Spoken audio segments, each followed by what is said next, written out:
You got a favorite in this match? This can be kind of interesting. This is the newer Scapeshift list that we've seen. It's more of a turbo all-in. It has a little more mana ramp, and then it's playing Hour of Promise, which can go and search up the Valakuts, which is huge. We saw Collins Mullen with this list last weekend in Syracuse. Got off to a really good start, did Collins. Did not end up making elimination rounds. We did a deck tech with him as well, so if you do check out that previous coverage in Syracuse from last weekend, you can find out more about the list. This one looks very, very similar. There are just a couple main deck copies of Engineered Explosives where Collins last weekend had no interaction in his main deck, none whatsoever. So Brian's just got a little bit of interaction in EE. For BD, he's going to start things off with an Inquisition of Kozilek after searching up Watery Grave. So we'll take a look at Brian's hand, and you will find a Search for Tomorrow, a Scapeshift. You've got a Sakura Tribelder, a Mountain, another copy of Cinderglade there as well. The problem was that his first land entered the battlefield tapped, so he was not able to suspend Search on turn 1. Yeah, Search is definitely the best ramp card in this deck. You can get it going on turn 1, but if you can't cast it, it's not helping you out. Or suspend it, as you will.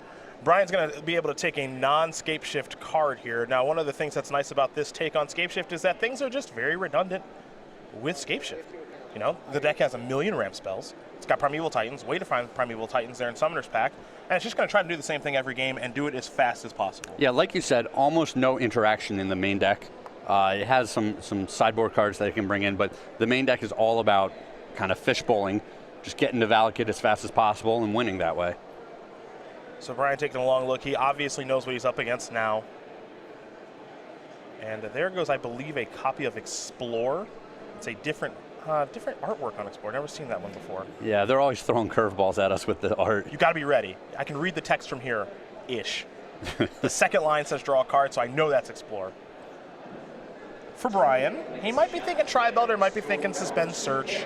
He'll play Cinderglade. He will Suspend Search tomorrow. 2 suspend counters on that ramp spell. And then we're going to go back over to BBD, who's at 17, and he's going to keep trying to work that life total down. If you are wondering, for Brian Lowe, because there are 2 Brians in this matchup, for Brian Lowe, your Scapeshift player, he does have only 3 copies of Prismatic Omen this weekend, where we saw Collins with 4 last weekend. I like the sequencing that Brian Lowe took here. The suspension makes sense. The Sakura Tribelder, he potentially would want to sacrifice right away to get another land into play.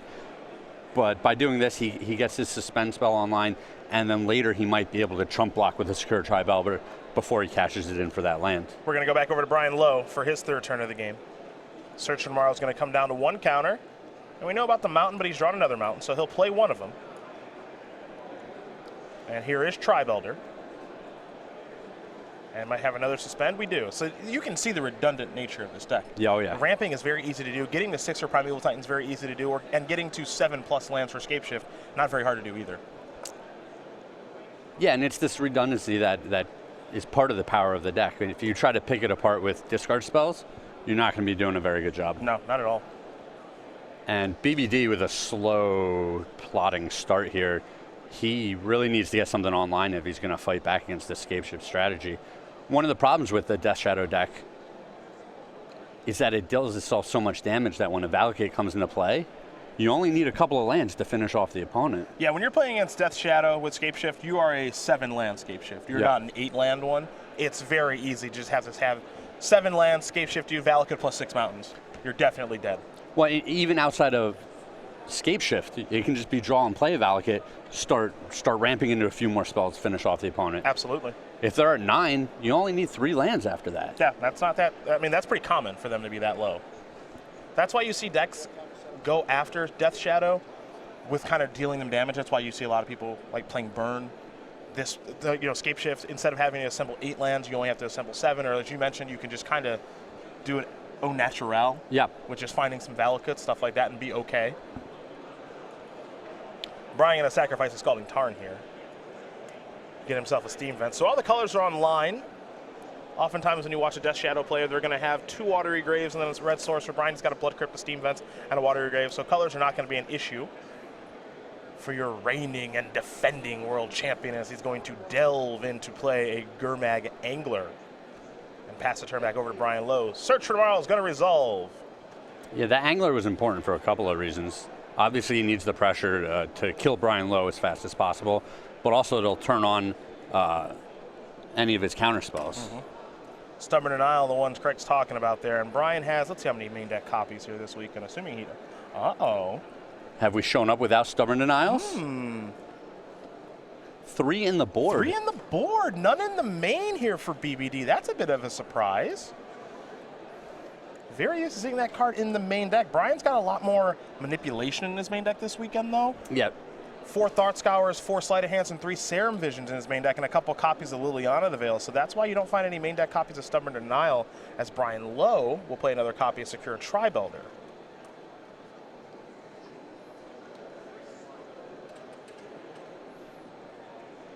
And he'll simply pass the turn back. We're going to go over to BBD, who will draw a card. Picked up a copy of Polluted Delta.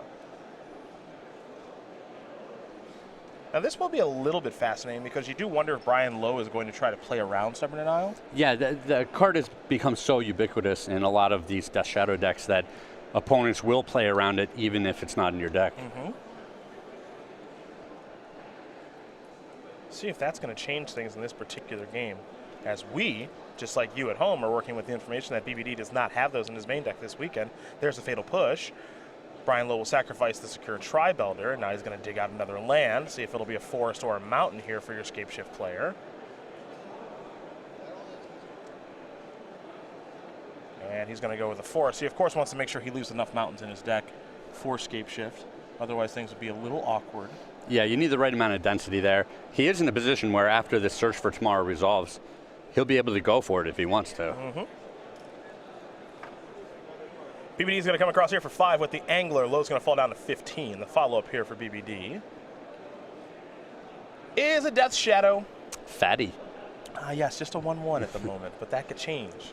As we have learned so many times watching Grixis Death Shadow, Lowe will resolve his Search for Tomorrow.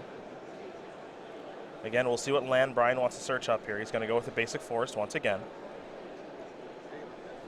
He'll shuffle, present over to BBD, and again, we know he's got Scapeshift in hand. And we know that BBD doesn't have Stubborn Denial in his deck, so he's clear for takeoff. Indeed. The question is, will he go for it? That's the question. He'll draw a card. All right, Brian Lowe, wings up. BBD trying to represent some strength here. No time like the present. I think Brian Lowe might be going through that thought process of, I got to try to win. Don't know if I want to wait. If I get Thought Seized, it's going to be horrible news. Yeah, if he doesn't Scapeshift here, he has to have a plan where he doesn't Scapeshift for the rest of the game. Yeah. Because it only gets worse for him. Yep.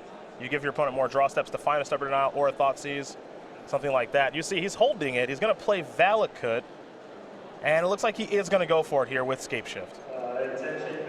So he's going to sacrifice, it looks like 7 lands. He will. And he's going to leave Valakut on the battlefield. So Brian Lowe's going to get to search up 7 lands. Presumably it'll be 7 mountains, but he's going to get a Valakut. And now here come the Stomping Grounds, of course, which are mountains. There's a normal mountain. That's 4 of the 7. There's 5. 6 is another mountain. 1 more, Mr. Lowe. Come on, mountain! Do not get a forest. Cinderglade will work just fine because it is a mountain. We got some shots going up to BBD's head. 12 of them to be precise. Goodbye, Gurmag Angler.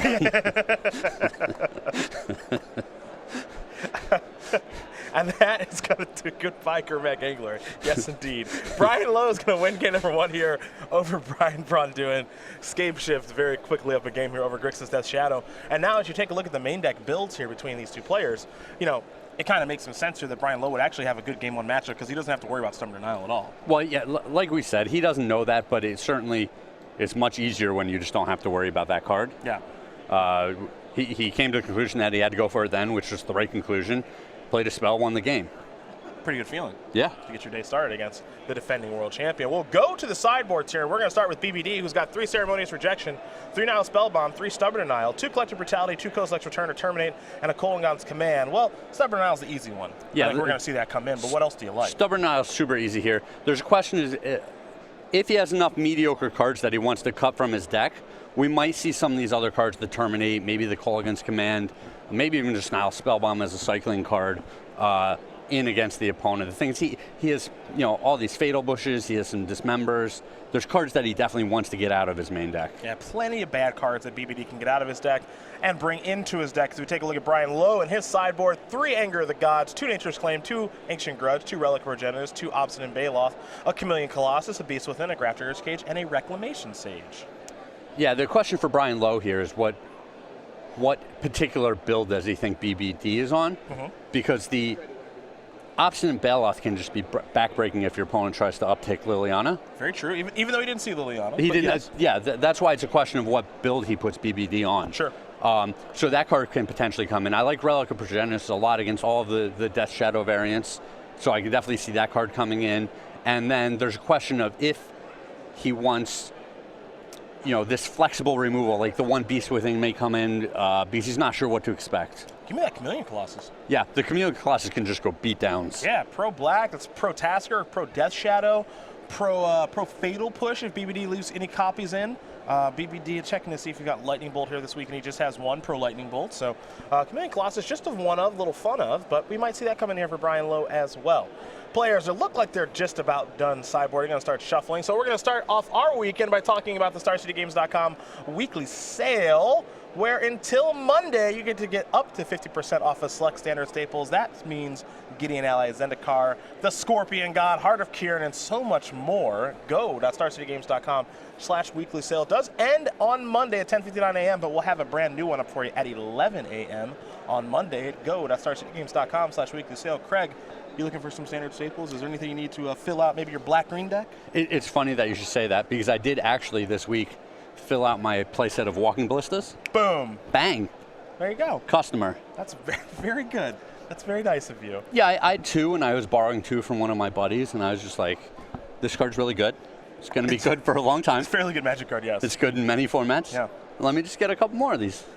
We take a moment here to learn a little bit more about BBD, your reigning world champion, who's had a lot of success, of course, on the SCG Tour. Has the 31-year-old from Roanoke, Virginia, with 14 open top 8s, 1 open win, 4 invitational top 8s as well. He was doing some computer science before he made the transition over to Magic. High school valedictorian, learned to play Magic in college. Big fan of chess as well. And as I mentioned, he is your reigning and defending Magic the Gathering world champion, is Brian Braun-Duin, though he is currently down a game to get his weekend started here in Richmond. So we'll see if he can tie things up with Grixis Death Shadow. Looks like he's going to take a mulligan here, while Brian Lowe taking a look at his 7 cards. I'm always impressed by the school valedictorian, accomplishments that people have. Like, it's just, you have to work harder than everyone else in your high school. Yeah, that's true. That's true. I was not a big fan of working really hard. I worked on deck lists in Yeah. high school. That's what I did. Sure, yeah. Had the notebook out. What was your deck list grade? I give it an A. I give it an A. Easy A. Easy A. Because it's not so much about the quality, it's more about the quantity. Sure. I was writing them down for days. One of them had to be good. They can't all be bad. There's got to be at least one winner in that notebook. Sure.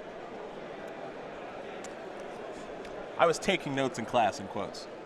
What I was really doing was trying to figure out how many browbeats I should be playing in my bad red-green decks. Yeah. That's right. How many of the 0 browbeats should you be playing? That's correct. Yeah. That's correct. How dare you? Oh, that was a classic trap card. How dare you talk about browbeat like that? Classic trap card. I remember when that bad boy came out. Everyone was excited. I was pumped. Looked so good, and then not that good. Kind of disappointing. Brian taking a look at 6 cards here. And it looks like he's happy. Bloodstained Myers, where we're going to begin things. We'll go over to Brian Lowe.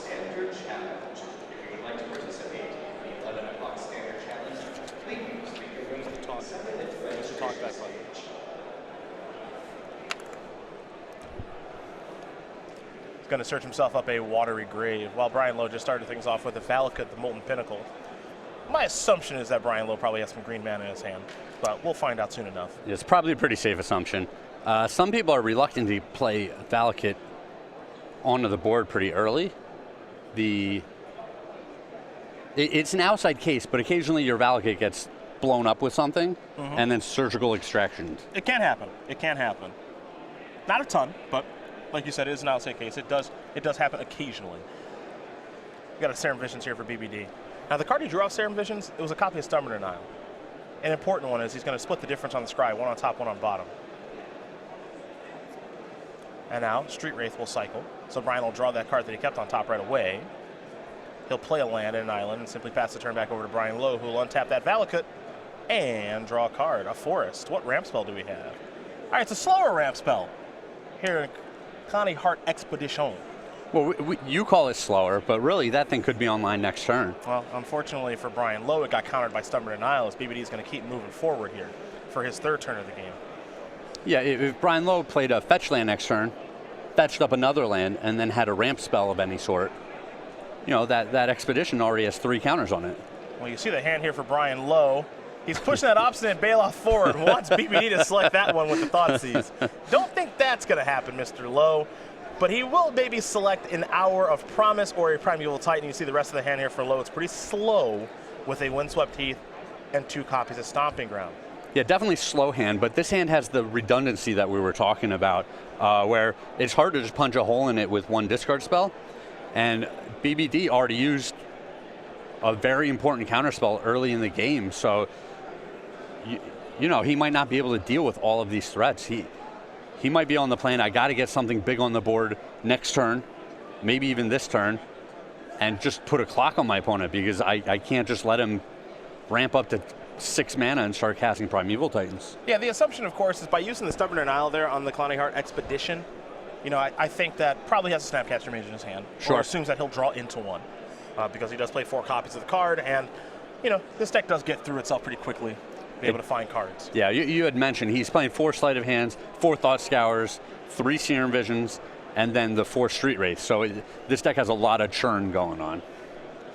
Brian thinking long and hard about maybe taking Obstinate Bailoff here with Thoughtseize. maybe that's what he's in the tank about. Hopefully he doesn't misclick here. Yeah, that'd be bad. That'd be bad.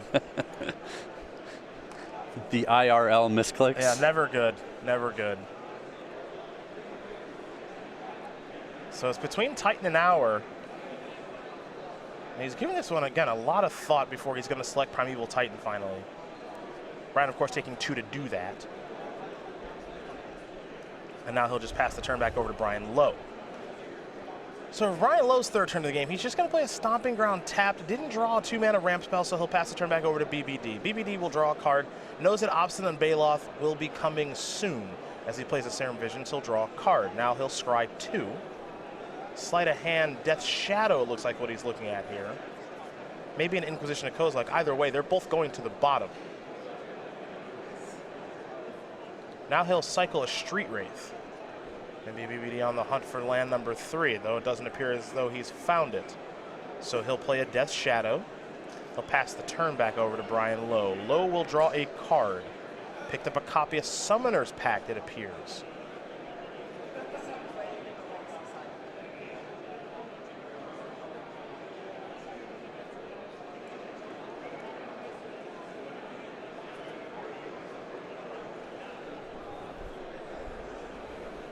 Can go straight to our Obstinate Bailoff if he'd like to. That's kind of the level 1 play, I guess.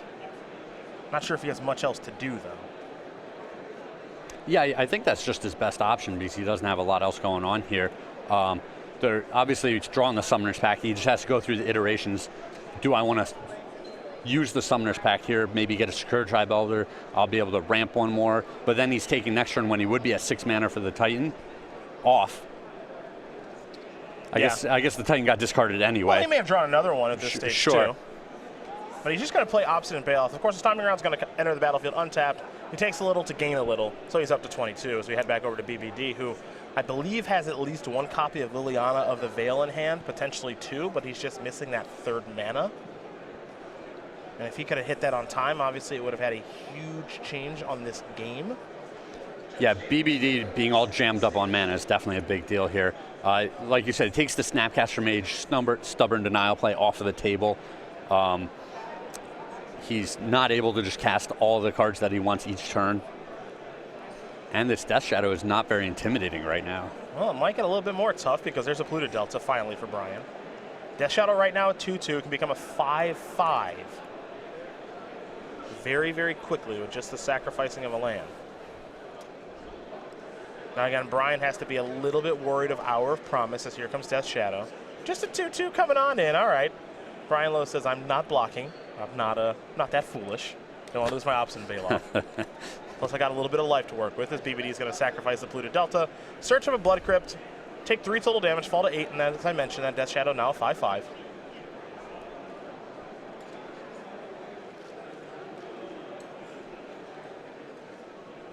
So Brian Lowe's going to fall down to 17. The follow-up is Liliana the Veiled. Brian's going to tick down, take care of Obstinate Baloth, and pass the turn back over to Brian Lowe. And that's not a great turn for BBD. Getting the Obstinate Baloth off the board isn't really a big deal. He's just tapped out, giving Brian the opportunity to play Hour of Promise, just uncontested. Nothing to stop him. Yeah. Now, Brian Lowe's hand, not great right now. Merely okay. He's got a lot of lands over there, the Hour, and it looks like he did pick up another copy of Primeval Titan. But he's also got that Summoner's Pact in the hand. I think that's what's giving him some pause here of what do I want to do with this? Because he does have the ability, assuming that he did sideboard in Chameleon Colossus, to search it up with Summoner's Pact and play it. Sure. That would be a little bit tempting. The only problem I have with that line is next turn he has to pay for the Pact, which means he won't be able to just pump the Colossus and kill BBD. Yeah. I think I really like the Hour of Promise here. He already has a Valakut in play, so if he goes gets 2 mountains, the next turn he resolves a Primeval Titan. It might just be enough to kill BBD. Yeah, because he's got 3 mountains right now. He plays Hour, so he can go get maybe another Valakut plus a mountain, or kind of whatever he wants to do here. Yeah, if he makes a land drop next turn and plays a Titan, 9 damage. Yep. So here you see Hour of Promise. If you play Standard, you're familiar with it, and now, if you play Scapeshift Modern, you might be becoming more familiar with this ramp spell. You can search your library for up to 2 land cards, put them onto the battlefield tapped, then shuffle your library. Then if you control 3 or more deserts, create 2/2 black zombie creature tokens. Not a lot of deserts when you need mountains. Yeah. Yeah, this deck does not play any deserts, doesn't care about that. Just cares about doing its thing here by searching up Valakuts and or mountains. So there's a second Valakut and a mountain. So right now what you're going to see is 4 mountains, 2 Valakuts in the battlefield. So if Primetime resolves and gets 2 mountains, that's 4 shots. Yep. That's 12 damage. And I like the second Valakut here. It gives him a little insurance against a potential Fulminator Mage. Okay, okay. It's actually pretty smart. Didn't think about that. We're going to go back over to Brian Braun-Duin now. It's the Brian Mir match. BBD's got that Liliana finally resolved. Brian Lowe, 3 cards in hand, Primeval Titans, Summoner's Pact, and a Windswept Heath. And for BBD, he's thinking, I got to get this game over with in 2 turns. Yeah. That's got to be the thought process here, is how can I do that? Well, and option B for BBD would be try to get all the cards out of his opponent's hand. He's going to start by Thought Scouring himself. Thought Seize, Thought Scour, go to the graveyard. Didn't get a great look at what he drew. You know, if BBD had started the turn with that Thought Seize in his hand, he could have upticked Lily, Thought Seized, played the other Lily if he had the mana for it, upticked that one as well, and Brian would be left with no cards in his hand. But wasn't able to get that done this turn.